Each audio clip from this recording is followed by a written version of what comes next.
ডিসেম্বরের মধ্যে নির্বাচন চায় জামায়াত। দেশ টিভিকে দলটির শীর্ষ নেতারা চূড়ান্ত ৩০০ আসনের প্রার্থী, শেষ নির্বাচনে মৌলিক কার্যক্রম। জুলাই আগস্ট হত্যাযজ্ঞের জন্য দায়ী আওয়ামী লীগ সরকার, জানালেন ভলকার তুর্ক। জাতিসংঘে বাংলাদেশ নিয়ে প্রতিবেদন উপস্থাপন। নারায়ণগঞ্জের ত্বকী হত্যা মামলায় এক যুগেও দেয়া হয়নি চার্জশিট, বিচার আটকে রাখে আওয়ামী লীগ, দাবি পিতার, তদন্ত চলমান বলছে র্যাব। হিমাগারের চার্জ নিয়ে দুশ্চিন্তায় মুন্সিগঞ্জের আলু চাষিরা, আবাদে আগ্রহ হারানোর শঙ্কা, সরকারিভাবে কেনার প্রস্তাব কৃষি অধিদপ্তরের। রাজশাহীর দেবীপুরে বাড়ছে ঋণগ্রস্ত মানুষের সংখ্যা, ঋণদানে শৃঙ্খলা আনার পরামর্শ অর্থনীতিবিদের, সংস্থাগুলোকে সচেতন হবার তাগিদ।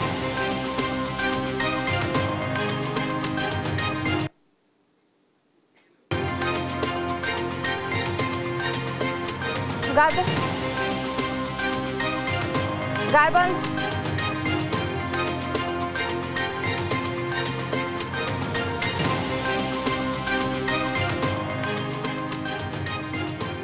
দেখছিলেন শিরোনাম সংবাদ সকালের সঙ্গে আছি আমি আয়েশা বুকি। ডিসেম্বরের মধ্যেই নির্বাচন চায় বাংলাদেশ জামায়াতে ইসলামী। এবার কিছু আসনে নয়, ৩০০ আসনেই প্রার্থী দেবে দলটি। এর মধ্যে প্রার্থী তালিকাও চূড়ান্ত করেছে তারা। তবে জোট করলে কিছু আসনে শরিকদের ছাড় দেবে জামায়াত। নির্বাচনী কার্যক্রমের মৌলিক কাজও ইতোমধ্যে শেষ করেছে তারা। জাতীয় নির্বাচন নিয়ে দেশ টিভিকে এসব জানান জামায়াতের শীর্ষ নেতারা। জান্নাতুল মোহনার বিশেষ প্রতিবেদন।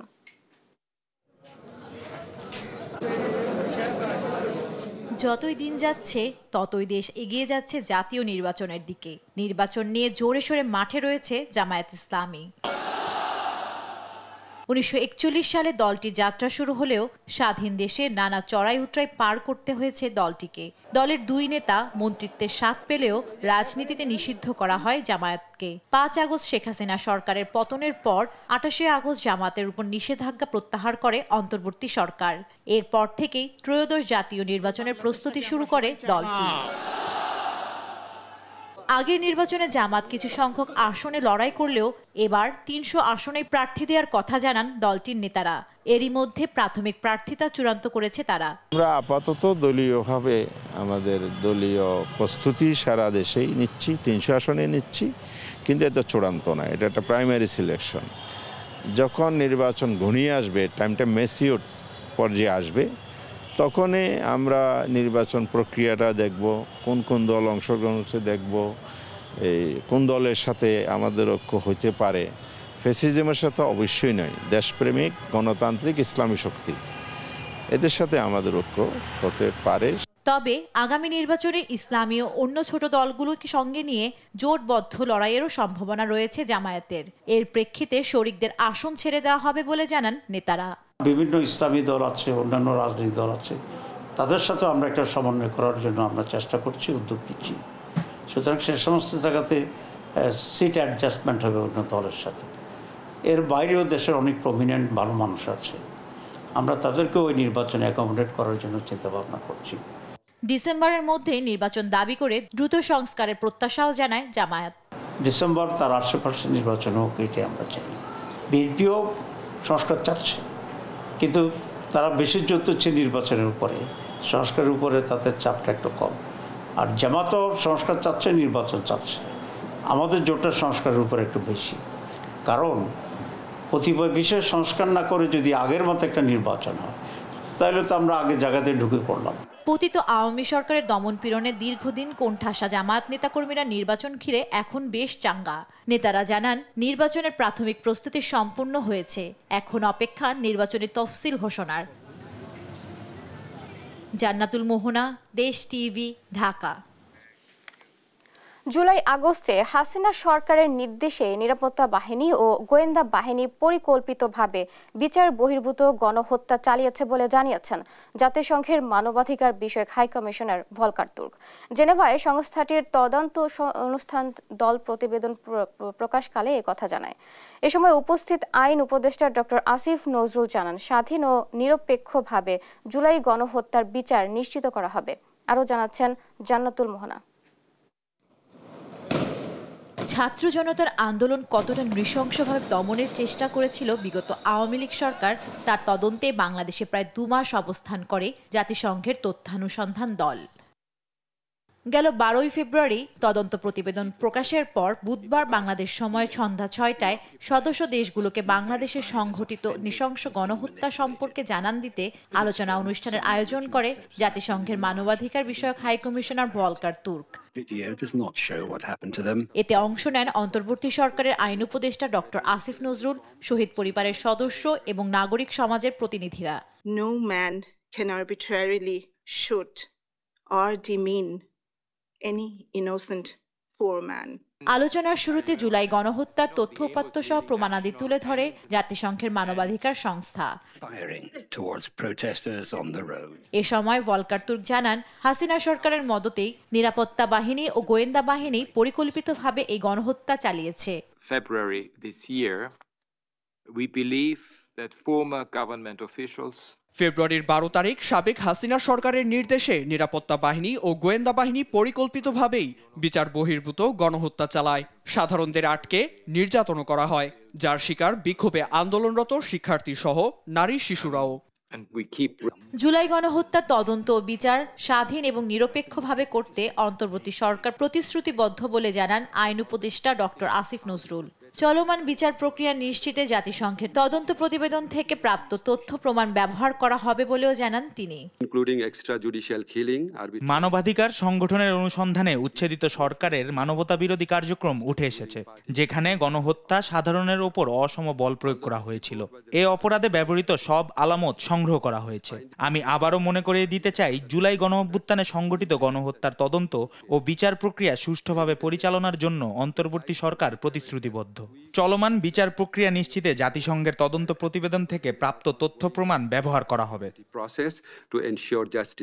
পক্ষপাতিত্ব না করে ভুক্তভোগী, প্রত্যক্ষদর্শী, জাতীয় ও আন্তর্জাতিক সংস্থার সহায়তায় জুলাই আগস্টে ঘটে যাওয়ার নৃশংসতা প্রতিবেদনে তুলে ধরা হয়েছে বলে জানান জাতিসংঘের মানবাধিকার বিষয়ক হাই কমিশনার ভলকার তুর্ক। জান্নাতুল মোহনা, দেশ টিভি, ঢাকা।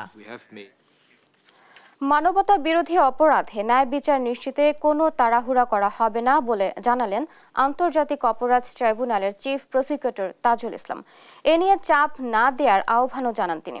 এর আগে পতিত আওয়ামী সরকারের 15 বছরের গুম খুন সহ জুলাই গণহত্যার বিচারে সহায়তার আশ্বাস দিয়েছেন মার্কিন 2 কূটনীতিক উইলিয়াম বি মাইলাম ও জন ড্যানিলোভিচ। ট্রাইব্যুনাল নিয়ে অপপ্রচার রোধে সহায়তার আশ্বাসও দেন তারা। সাবরিনা মজুমদারের প্রতিবেদন।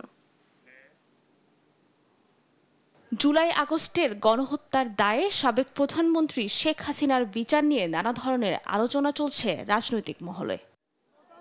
অভ্যুত্থানে নেতৃত্ব দেয়া তরুণদের দলের নেতাদের বক্তব্যের পর প্রশ্ন ওঠে শেখ হাসিনার বিচারের অগ্রগতি নিয়ে।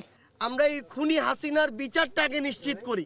বুধবার ট্রাইব্যুনালের চিফ প্রসিকিউটর আবারও জানালেন, এই মাসেই তদন্ত শেষ হবে শেখ হাসিনার মামলার।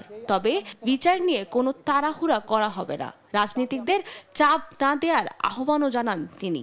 অতিরিক্ত চাপ প্রয়োগ করবেন না, কারণ বিচার, ন্যায় বিচার জটিল এবং কঠিন একটা প্রক্রিয়া। এখানে যদি অপ্রস্তুত অবস্থায় রিপোর্ট আসে অথবা তাড়াহুড়া করে বিচার করে আমি বিচারের কোনো ত্রুটি করি, তাহলে প্রতিপক্ষ এটার সুযোগ গ্রহণ করবে, ন্যায় বিচার পরাভূত হতে পারে। আমাদের সব কিছু দেখতে হয়। জনগণের বিচার চাওয়ার ব্যাপারে তারা চাইবেন দ্রুত, আমরা চাইব সুষ্ঠু নিরপেক্ষভাবে হওয়া, যতটুকু সময় দরকার ততটুকু সময় নেয়। এদিন ট্রাইব্যুনালের বিচার কাজ পরিদর্শনে আসেন সাবেক মার্কিন 2 কূটনীতিক। এ সময় উপস্থিত ছিলেন চিফ প্রসিকিউটরের বিশেষ পরামর্শক টবি ক্যাটম্যানও। এরপর তাজুল ইসলাম বলেন, বিচারের বিভিন্ন ক্ষেত্রে সহযোগিতার আশ্বাস দিয়েছেন তারা। যুক্তরাষ্ট্র ভিত্তিক একটা think tank right two freedom, তার প্রতিনিধিরা আজকে চিফ প্রসিকিউটরের সাথে সাক্ষাৎ করেছেন। ওনারা এসেছিলেন আমাদের সাথে এই ট্রাইব্যুনালের বিচারের ব্যাপারে জানার জন্য। তারা বলেছেন তাদের পক্ষে যতটুকু সম্ভব তারা বাংলাদেশে এই মানবতা বিরোধী অপরাধের বিচারের ক্ষেত্রে তারা সহযোগিতাও করতে চান। এদিন গাজীপুরের হৃদয় হত্যার ঘটনায় সাবেক ওসি আশরাফ উদ্দিন, কনস্টেবল আকরাম হোসেন সহ পুলিশের সাবেক 5 কর্মকর্তার তদন্ত প্রতিবেদন 15 জুন দাখিলের নির্দেশ দিয়েছেন ট্রাইব্যুনাল। সেই সঙ্গে কনস্টেবল আকরামকে 11 মার্চ জিজ্ঞাসাবাদের অনুমতি দেওয়া হয়েছে। সাবরিনা মজুমদার, দেশ টিভি, ঢাকা।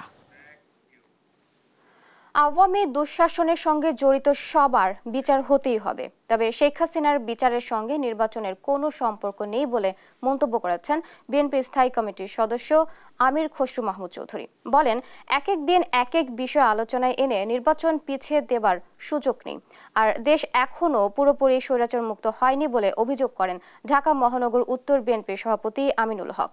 সাইফুল রিপনের প্রতিবেদন। রাজধানীর রামপুরায় রাষ্ট্র কাঠামো মেরামতের ৩১ দফা ও জনসম্পৃক্তি শীর্ষক কর্মশালা করে ঢাকা মহানগর উত্তর বিএনপি। বিএনপির নেতা কর্মীরা বেঁচে থাকতে ভোট নিয়ে ষড়যন্ত্র বাংলার মাটিতে হতে দিবে না। এ সময় ষড়যন্ত্র মোকাবিলায় সকলকে ঐক্যবদ্ধ থাকার আহ্বান জানান উত্তর বিএনপির সভাপতি আমিনুল হক।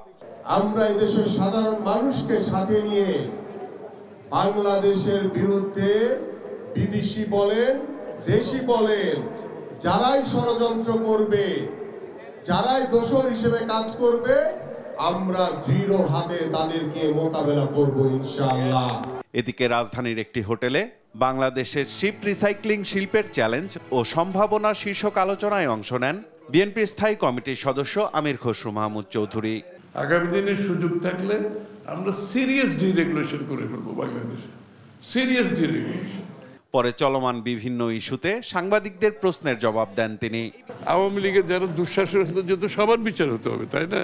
হাসিনার তো বটেই। সুতরাং বিচারের সাথে নির্বাচনের কোনো সম্পর্ক আমরা তো দেখতে পাচ্ছি না এখানে। কে এটার জন্য হবে না নির্বাচন, কালকে আরেকটার জন্য হবে না, পরশু আরেকটার জন্য, কত কথাই তো শুনতেছি।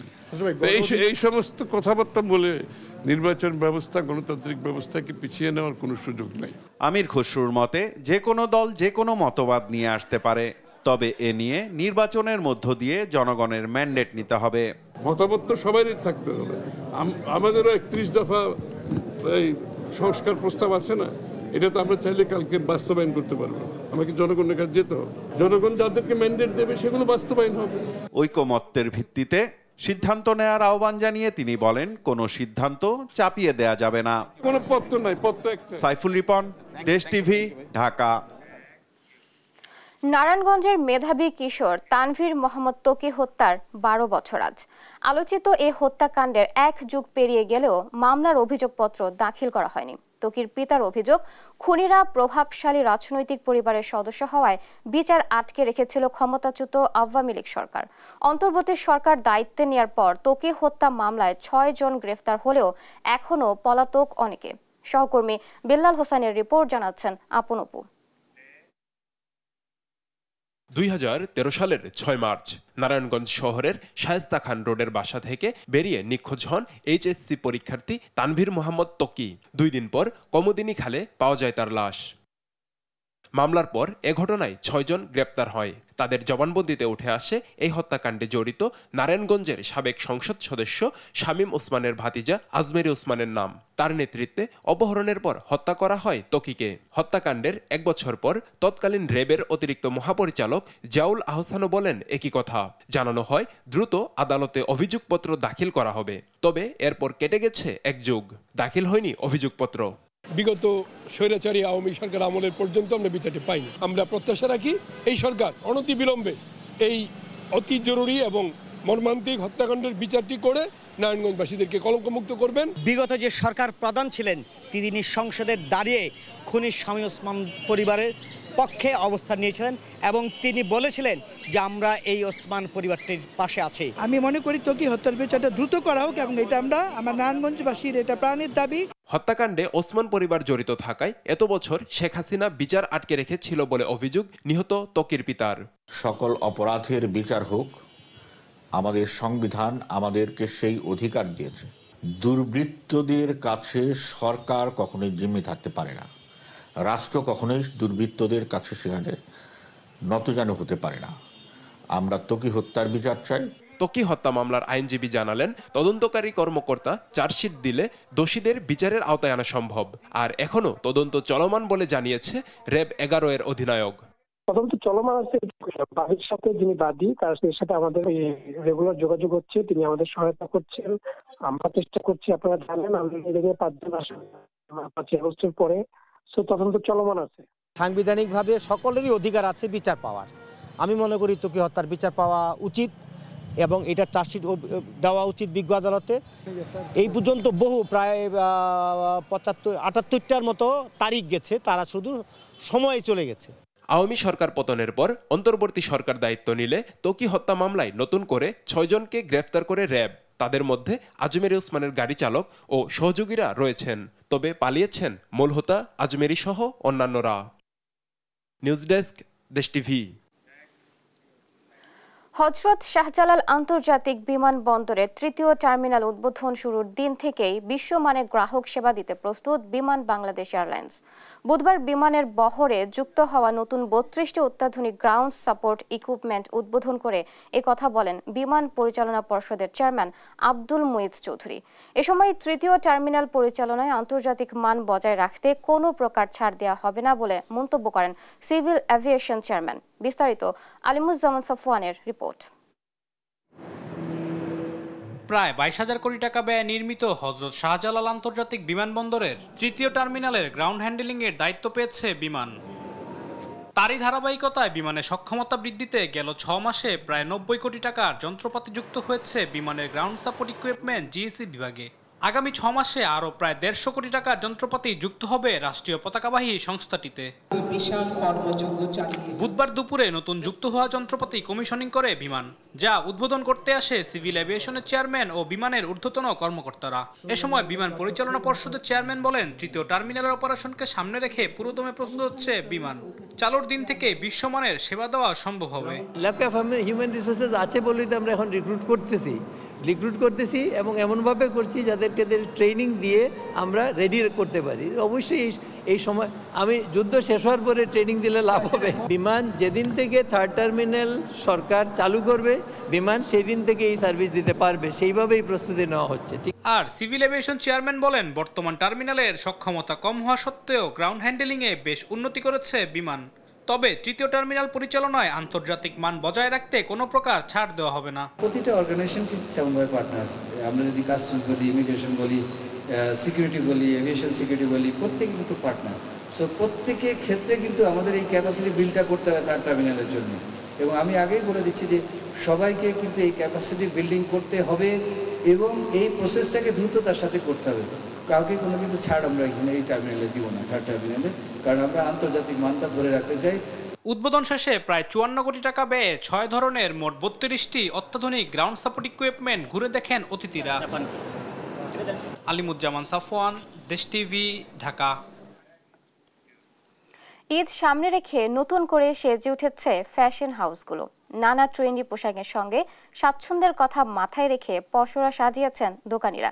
ঈদ আয়োজনে ছেলেদের পোশাকে প্রাধান্য পাচ্ছে ওয়েস্টার্ন ধারার সঙ্গে এথনিকের চলনও রয়েছে। নারীদের পছন্দের তালিকায় শীর্ষে রয়েছে সুতির পাশাপাশি পাকিস্তানি পোশাক। আরও জানাচ্ছেন তন্দ্রা তারণ্য।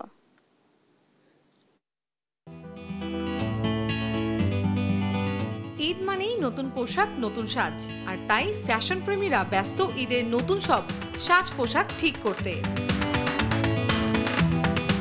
গুণগত মান আর ট্রেন্ডি পোশাক এই প্রজন্মের প্রথম পছন্দ।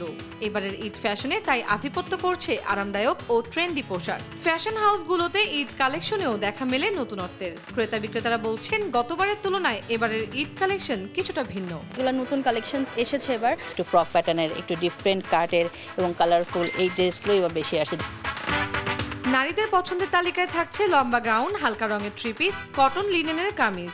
অন্যবারের চেয়ে পাকিস্তানি ড্রেসের চাহিদা এবার কিছুটা বেশি। কেউ কেউ আবার ঝুঁকছেন দেশীয় পোশাকের দিকে। First choice Pakistani three piece. সবাই একটু পাকিস্তানি কালেকশনের উপরে একটু বেশি ঝোঁক। পাকিস্তানিটা পছন্দ করি, কাপড়টা কোয়ালিটি ভালো, অথবা বাংলাদেশে। আর বাংলাদেশের কাপড় এখন অনেক মান উন্নত হয়েছে। পুরুষদের ফ্যাশনে চলছে কটন পাঞ্জাবি, কাবলি, ডিজাইনার শার্ট ও ডেনিমের ট্রেন্ড। এথনিক স্টাইলের চাহিদাও কম নয়। এবার ছিমছাম ডিজাইনের পাঞ্জাবি পুরুষদের তালিকার শীর্ষে রয়েছে, সাথে ফ্যাশনেবল ঘড়ি বা অন্যান্য ম্যান্স ওয়্যার তো থাকছেই। একদম কটনের মধ্যে যে পাঞ্জাবিগুলো আছে, সময় তো সবসময় এটা পাঞ্জাবি চাহিদা সবসময় তুঙ্গে থাকে। আগের তুলনায় এবার অনেক ভেরিয়েশন, এটা আমাদের জন্য positive. Heavy force brand, Seiko 5, Fossil, হ্যাঁ এখন এগুলো ভালো ট্রেন্ডিংয়ে চলতেছে। অনেক দোকানেই দেখা মেলে বিশেষ মূল্য ছাড়ের। বিক্রেতারা বলছেন, ক্রেতাদের কথা মাথায় রেখেই চলছে এমন অফার। রমজানের শুরুতে আশানুরূপ বিক্রি না হলেও মার্কেটগুলোতে কম নয় ক্রেতা সমাগম। 10 রমজানের পরে জমে উঠবে ঈদ কেনাকাটা, এমনটাই প্রত্যাশা বিক্রেতাদের। তন্দ্রা তারণ্য, দেশ টিভি, ঢাকা। হিমাগারের সংরক্ষণ চার্জ বাড়ানোর সিদ্ধান্তে দুশ্চিন্তায় মুন্সিগঞ্জের আলু চাষি ও ব্যবসায়ীরা। কেজিতে 5 টাকা থেকে 8 টাকা করার সিদ্ধান্ত নিয়েছে হিমাগার কর্তৃপক্ষ। আলু ব্যবসায়ীরা বলছেন, এই সিদ্ধান্ত বাস্তবায়ন হলে আলু আবাদে আগ্রহ হারাবেন চাষি, ব্যবসায়ীরা গুটিয়ে নেবেন নিজেদের। মুন্সিগঞ্জ থেকে সুমিত সরকার সুমনের তথ্য ও ছবিতে শামীম হোসেনের ডেস্ক রিপোর্ট। প্রস্তুত মুন্সিগঞ্জের 55টি হিমাগার। মার্চের দ্বিতীয় সপ্তাহ থেকে শুরু হবে আলু সংরক্ষণ। হিমাগার কর্তৃপক্ষ জানিয়েছে, এবার কেজিতে 5 টাকার বদলে 8 টাকা করে সংরক্ষণ চার্জ ধার্য করা হয়েছে। এই বছর কোল্ড স্টোর ভাড়া বাড়ানো হয়েছে, এটা সঠিক না। কারণ হলো কোল্ড স্টোর ভাড়াটা বাড়ানো তো একটা এককভাবে কোনো কোম্পানি এখতিয়ার না। ভাড়া হইলো আপনার বৈদ্যুতিকের জন্য, ভাড়া বাড়ে গ্যাসের মূল্যের জন্য, ভাড়া বাড়ে তেলের জন্য। কোনো মালিক যে কম নিতে চায় তা আমরা তাকে না করবো না। ব্যবসায় তো কম নিলে তো দোষী কিছু না, তবে অধিকাংশ কোল্ড স্টোর 60 টাকা নিয়েছে। এদিকে কৃষকরা বলছেন, সার, কীটনাশক ও শ্রমিক মজুরি বাড়ায় এরই মাঝে উৎপাদন খরচ কেজিতে 30 টাকার মতো দাঁড়িয়েছে। সারের দাম বেশি, চাষের দাম বেশি, লেবার কস্টিং বেশি, সবকিছু মিলে তো দাম বেশি পড়ছে। প্রতি বছর আমাদের ভাড়া 5 টাকা থেকে 6 টাকা এর মধ্যে থাকতো। এবছর যদি আরো বাড়ায় দেয়, এবছর আলুর দাম এমনিও অনেক কম এবং কৃষকের উৎপাদন খরচ অনেক বেশি, এতে আমাদের বেশি অসুবিধাই মনে হইতেছে। আলু চাষি ও ব্যবসায়ী কল্যাণ সমিতির দাবি, হিমাগার সংরক্ষণ চার্জ বাড়ালে আলু চাষি ও ব্যবসায়ীরা বিপাকে পড়বে। এই অবস্থায় সংরক্ষণ চার্জ অপরিবর্তিত রাখার দাবি জানিয়ে আলুর বহুমুখী ব্যবহার বাড়ানোর পরামর্শ সংগঠনটির সভাপতির। গত বছর আমরা 4 থেকে 5 টাকা ভাড়া দিছি, এবার সেখানে ভাড়ার নির্ধারণ করতে আছে 8 টাকা। তাহলে তো মরার উপরে খাড়া। এই আলুর বহুমুখী ব্যবহার বাড়াইতে হবে, সেই হিসাবে আমাদের এই আলু বিদেশে এক্সপোর্ট খুব জরুরি। আলুর ন্যায্য মূল্য নিশ্চিতে সরকারিভাবে আলু ক্রয় করে সংরক্ষণের প্রস্তাব মন্ত্রণালয়ে পাঠানো হয়েছে বলে জানিয়েছে স্থানীয় কৃষি সম্প্রসারণ অধিদপ্তর। আমরা একটা প্রস্তাবনা ইতিমধ্যে মন্ত্রণালয়ে প্রেরণ করেছি। আমরা বলছি যে সরকারিভাবে আসলে কিছু আলু কিনে যদি সংরক্ষণ করে রাখা যেত, তাহলে বাজারের উপরে আসলে একটা ভালো প্রভাব পড়তো, কৃষকরাও ন্যায্য মূল্য পেত এবং ভবিষ্যতে বাজার নিয়ন্ত্রণ করা সহজ হতো। চলতি বছর মুন্সিগঞ্জে 34,758 হেক্টর জমিতে আলু আবাদ হয়েছে, যেখানে লক্ষ্যমাত্রা ধরা হয়েছে 10.5 লাখ টন। নিউজ ডেস্ক, দেশ টিভি। রাজশাহীর গ্রামে গ্রামে ঋণের দায় মাথায় নিয়ে কেউ ঘর ছাড়া, কেউ নিঃস্ব। ক্ষুদ্র ব্যবসায়ী থেকে দিনমজুর, এই ফাঁদে জড়িয়েছেন সব শ্রেণীর মানুষ। অর্থনীতিবিদরা বলছেন, ঋণদানে শৃঙ্খলা না থাকায় এই ফাঁদ থেকে বের হতে পারছেন না সাধারণ মানুষ। কাজী শাহেদের প্রতিবেদন। রাজশাহীর দুর্গাপুর উপজেলার দেবীপুরের নেক্সার আলী ব্যবসার জন্য ঋণ নেন। সেই ঋণ পরিশোধ করতে না পেরে আরও কয়েক জায়গায় ঋণ করেন। এরপর দেবীপুর মোড়ে খাবারের হোটেল দেন, তারপরও মিটছিল না সংসারের অভাব। অবশেষে পরিবারের সবাইকে নিয়ে নিখোঁজ হন তিনি। চারঘাটের মুংলি গ্রামে সেলিম হোসেনের ইলেকট্রনিক্স পণ্যের দোকান ছিল, ব্যবসাও হচ্ছিল ভালো। তবে বিভিন্ন প্রতিষ্ঠান থেকে ঋণ নিয়ে নানা কারণে তা আর পরিশোধ করতে পারেননি। প্রায় 15 দিন আগে গভীর রাতে সপরিবারে বাড়ি ছেড়ে পালিয়ে যান তিনি। ঋণদাতারা তাগাদা দিতে এলে প্রতিবেশীরা জানতে পারেন তারা লাপাত্তা। রাতারাতি কি করছে, লিসমিস দিয়ে পালা চলে গেছে। টাকা দিতে পারে না, কয়েকদিন টাকা দিছে, কয়েকদিন দিয়ে তারপরে টাকা দিতে পারলো না, তারপরে ওরা রাত্রে পলা গেছে। মানুষ এক করে ধরা মারধর করতে লাগে, তখন পালা চলে গেছে। স্থানীয় লোকজন বলছেন, দিন দিন গ্রামে গ্রামে এ ধরনের ঋণগ্রস্ত মানুষের সংখ্যা বাড়ছে। রাজশাহীর প্রায় প্রতিটি গ্রামে ঋণ নিয়ে বিপাকে পড়া মানুষ পাওয়া যাবে। বড় একটা ব্যবসায়িক ছিলেন, ব্যবসা করতে করতে দেখছি হঠাৎ হলো বাড়ির থেকে পালাই গেছে। এলাকার লোক বলছে আমার দেখছি নাই, কিন্তু হঠাৎ দেখছি যে গ্রাম থেকে 3-4টা ছেলে নাই। এর আগে উজ্জ্বল নাই, আবার দেখছি হুট করে এই তো 20-22 দিন থেকে সেলিম নাই। অর্থনীতিবিদরা বলছেন, টার্গেট পূরণের জন্য সংস্থার কর্মীরা যাচাই না করেই ঋণ দেন। আবার গ্রাহকরা যে কারণ দেখিয়ে ঋণ নেন সেটা করেন না, ফলে সময় মতো পরিশোধ করতে না পেরে ঋণের ফাঁদে পড়ছেন অনেকে। যে ঋণগুলো পাচ্ছে তারা আসলে সঠিকভাবে ব্যয় করছে না, না করে তারা বেশিরভাগ ক্ষেত্রে কনজিউম করে ফেলছে, যার ফলে তারা ইনকামটার পরে পরিশোধ করতে পারছে না। যখন পাচ্ছে না তখন রাতের আধারে পালিয়ে গেছে। তার উৎপাদনমুখী কাজে ব্যবহার করার কথা সেটি না করে যখন অনুৎপাদনশীল খাতে এই লোনের অর্থটা ব্যবহৃত হয় তখন লোনের রিকভারিটা মানে পেমেন্টটা অনিশ্চিত হয়ে যায়। ঋণ দেওয়ার ক্ষেত্রে একটা শৃঙ্খলা থাকা দরকার যাতে মানুষ নিঃস্ব না হয়ে স্বাবলম্বী হতে পারে। কাজী শাহেদ, দেশ টিভি, রাজশাহী। গাইবান্ধায় প্রশাসনকে বৃদ্ধাঙ্গুলি দেখিয়ে একের পর এক ইটভাটা গড়ে উঠেছে। এতে দূষিত হচ্ছে এলাকার পরিবেশ প্রতিবেশ, তৈরি হচ্ছে মানুষের স্বাস্থ্য ঝুঁকি এবং ক্ষতি হচ্ছে ফসলের। পরিবেশ অধিদপ্তর ও জেলা প্রশাসন এসব অবৈধ ইটভাটার বিরুদ্ধে প্রয়োজনীয় ব্যবস্থা নেওয়ার আশ্বাস দিয়েছে। সহকর্মী SM মইনুল হুদার পাঠানো তথ্য ও ছবিতে বিস্তারিত অঙ্কন চৌধুরীর রিপোর্টে। গাইবান্ধার 7 উপজেলার বিভিন্ন জায়গায় 125টি ইটভাটা গড়ে উঠেছে, যার মধ্যে 109টি অবৈধ। এতে বিষাক্ত ধোঁয়া থেকে দূষিত হচ্ছে বায়ু, ক্ষতিগ্রস্ত হচ্ছে আশেপাশের কৃষি জমি। আর অবৈধ ট্রাক্টরের মাধ্যমে মাটি আনার ফলে রাস্তাঘাটে তৈরি হচ্ছে খানাখন্দের, যা সাধারণ মানুষের জন্য চরম দুর্ভোগ সৃষ্টি করছে। কাজ করি 25-50, কোনোদিনও 100-200 পাই, দিন 400-500 টাকার মতো পাই। স্কুল করতে পারে, স্কুলে পড়াশোনা যেতে পারে। ইট প্রস্তুত ভাটা স্থাপন নিয়ন্ত্রণ আইন 2013 উপেক্ষা করে ইট ভাটা মালিকেরা কৃষি ও পরিবেশের ক্ষতি করে আইন লঙ্ঘনের প্রতিযোগিতায় নেমেছে। এসব অবৈধ ভাটা বন্ধে ব্যবস্থা না নেওয়া হলে কঠোর আন্দোলন শুরু করা হবে বলে জানান পরিবেশের এই কর্মী। আমরা চাই যে এই ভাটাগুলো অবিলম্বে বন্ধ করে এগুলো গুড়িয়ে দেওয়া হোক এবং আমাদের পরিবেশে আগামী প্রজন্মের জন্য সুন্দর পরিবেশ সৃষ্টি করা হোক। অতি দ্রুত এসব ভাটা গুড়িয়ে দেওয়া হবে বলে জানিয়েছেন পরিবেশ অধিদপ্তর। অবৈধ ইট ভাটার বিরুদ্ধে অভিযান শুরু করেছি এবং জেলা প্রশাসনের বিজ্ঞ নির্বাহী ম্যাজিস্ট্রেটের নেতৃত্বে আমরা 2টি অভিযান পরিচালনা করে 5টি ইট ভাটাকে 16 লক্ষ টাকা জরিমানা আদায় করেছি। শিক্ষা প্রতিষ্ঠানের সন্নিকটে যে ভাটাগুলি সেগুলি আমরা এর ভিত্তিতে অগ্রাধিকার ভিত্তিতে আমরা ব্যবস্থা নেব। অবৈধ ইটভাটার বিরুদ্ধে ব্যবস্থা নেওয়া হচ্ছে বলে জানান জেলা প্রশাসক। অবৈধ ইটভাটার বিরুদ্ধে আইন প্রয়োগের কার্যক্রম চলছে এবং এই ধারা অব্যাহত থাকবে ভবিষ্যতে। গাইবান্ধার বেশ কিছু ইটভাটা গড়ে উঠেছে শিক্ষা প্রতিষ্ঠান সংলগ্ন এলাকায়। অনেকগুলিতে শিশু শ্রমিকদেরও কাজ করতে দেখা গেছে। তারপরও এগুলো দেখেই যেন দেখার কেউ নেই। নিউজ ডেস্ক, দেশ টিভি। শরীয়তপুরের পাটনিগাঁও এলাকায় কৃষকের জমি দখল করে মাছের ঘের তৈরির অভিযোগ উঠেছে প্রভাবশালী মহলের বিরুদ্ধে। ভুক্তভোগীদের অভিযোগ প্রশাসনের কাছে একাধিকবার জানিয়েও মেলেনি কোনো সুরাহা।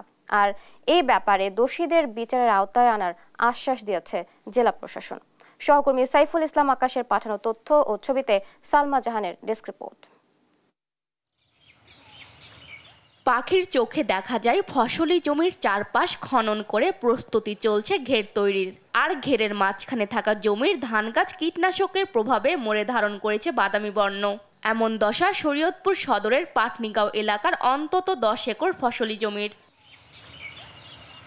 অভিযোগ রয়েছে স্থানীয় প্রভাবশালী সাবেক ইউপি সদস্য রোকন সর্দার ও তার লোকজন দলীয় প্রভাব খাটিয়ে এভাবে কৃষকের জমি দখল নিয়ে তৈরি করছে ঘের। জমি না দেয় রাতের আধারে কীটনাশক ছিটিয়ে নষ্ট করা হয়েছে ফসল। এতে ক্ষতিগ্রস্ত অন্তত 10 জন কৃষক। দিনের বেলা আসে না আমাদের জমি কাটতে, কিন্তু আসে রাইতে যারা হেরা 200-250 লোক আইন নিয়ে সেই ধান প্রজেক্ট কাটে জমিন কাটতে লিয়ে জায়গা জোর করে নিয়ে পুষ্কুনি কাটতেছে। পুষ্কুনি কাটার পরে এই যে জমিনে ধান ওরা কীটনাশক দিয়ে নষ্ট করে দিছে। রোকনে আমাদের এত বড় ক্ষতি করছে। থানায় গেছি, ওই গেছি, কোথায় গেছি, কোনো আমরা বিচার পাই না। সেনাবাহিনীর কাছে গেছি, আমরা কোনো বিচার পাই না। এদিকে রোকন সর্দারের বাড়িতে গিয়ে তাকে পাওয়া যায়নি। তবে তার বোন শামসুন নাহারের দাবি রোকন শুধু ভেকু দিয়ে মাটি কাটার কাজ করে।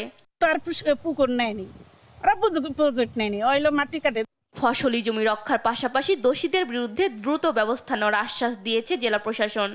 যে অভিযোগটি পেলাম যে মানববন্ধন হলো এবং স্মারকলিপি দেওয়া হলো, এই বিষয়টি আসলে অত্যন্ত গুরুতর একটি বিষয়। এই বিষয়ে আমরা প্রশাসনিকভাবে আমাদের সর্বোচ্চ যা ব্যবস্থা নেওয়ার আমরা সেই সর্বাত্মক এফোর্ট আমরা দিব এবং এইখানে যারা দুষ্কৃতিকারী যারা রয়েছে, যারা এটার জন্য দায়ী, তাদের ব্যাপারে আমরা সর্বোচ্চ শাস্তিমূলক ব্যবস্থার জন্য যা করেন আমরা সব কিছুই করব।